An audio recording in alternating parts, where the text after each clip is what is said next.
Hi guys, DIY plan box po tayo dito. So ikakabit natin dito yung plan box. Ito po yung paring. Ayan. Napinturahan na siya. No. Na remachi na rin.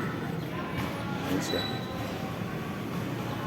Para hindi siya kalawangin kasi sa labas outdoor. And then ito naman po yung mga kanyang brace. Ito po.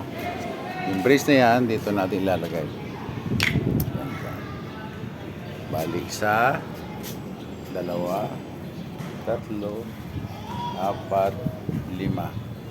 May butas na po yan. Ayan, nabutasan ko na yan. Ayan.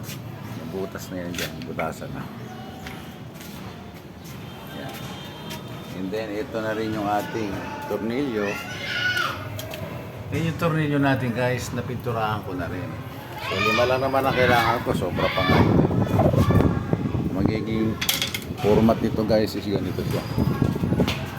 So, dito. Yan. Sukat na po yan siya. Yan. Ganyan siya. Yan. Tapos ilalagay natin yung halaman. So, umpisa na nating itornilyo. Okay.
Oh, ito na siya.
So meron na tayong DIY wall outdoor plant box.